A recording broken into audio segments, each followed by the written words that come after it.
Welcome to Fan-Fueled Fiction. I've got a great video for you today, a viewer-suggested topic. Let's get into it. I had a comment on one of my older videos, linked in description, on every single lightsaber color and their meanings.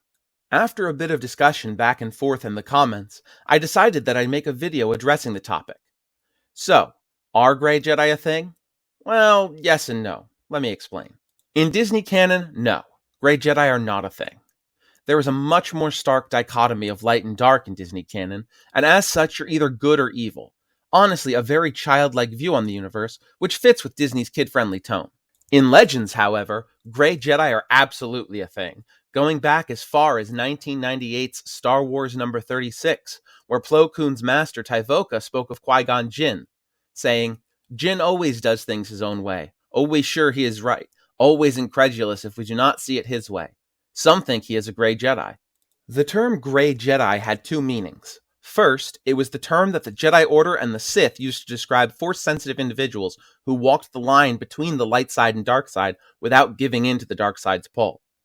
Second, it was a term used by the Jedi Order to describe Jedi who had distanced themselves from the Jedi High Council and operated outside of the Jedi Code. However, a true Gray Jedi met both conditions and did not belong to any particular Force tradition.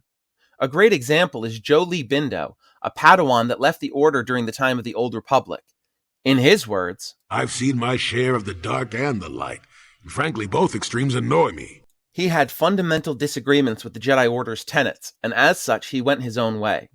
His most notable disagreement with the Jedi was his opinion on love. Love doesn't lead to the dark side.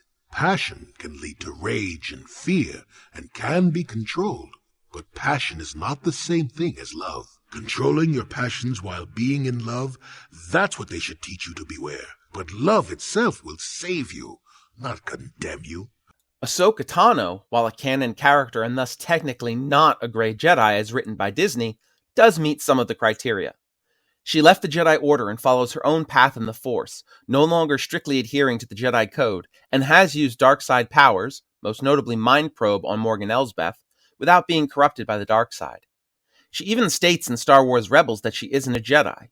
Anakin Skywalker was weak. I destroyed him. Then I will avenge his death. Revenge is not the Jedi way. I am no Jedi.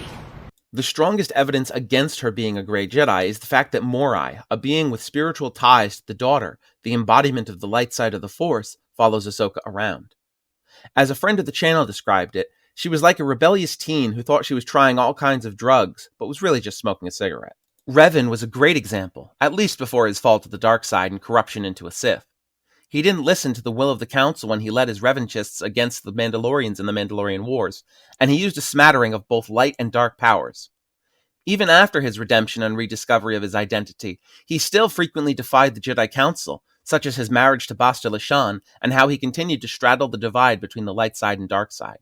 Revan's former Sith apprentice, Darth Malak, commented on Revan's stance in the Force just before their final battle. "The darkness and the light wage a constant war within you. The balance is tipped one way now, but it can easily be tipped back. Savior, conqueror, hero, villain, you are all things, Revan, and yet you are nothing.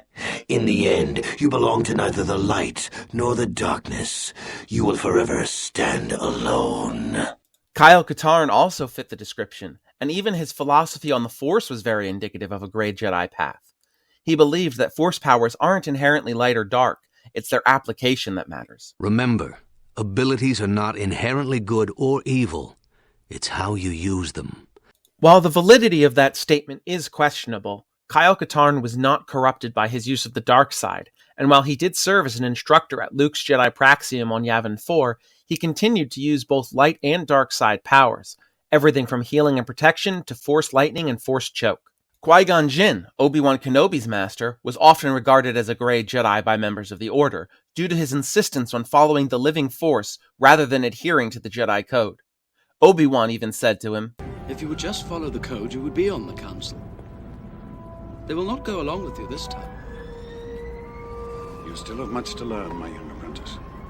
The Gen Sarai were a Force order that rose from the Suarbi system during the Clone Wars, and persisted past the fall of the Galactic Empire. They blended the philosophy and methodology of both the Jedi and Sith teachings, though they resisted the dark side's corruption and focused on defensive tactics and force abilities.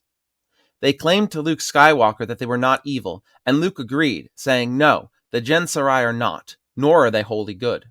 In conclusion, no, the idea of Gray Jedi does not exist in canon, but in Legends it's a long-established concept, including several notable individuals such as Qui-gon Jinn, Jolee Bindo, Revan, and Kyle Katarn. Thanks for watching. This is the first video on a viewer comment, and I plan to make more in the future. If you have an idea for a video, or even just a subject you'd like me to talk about, leave a comment on any of my videos, or send a message to the official Fan-Fueled Fiction email on screen now. If you like this sort of content, please consider giving the video a like and subscribing. It takes 2 seconds for you, and it really helps the channel out. See you in the next one.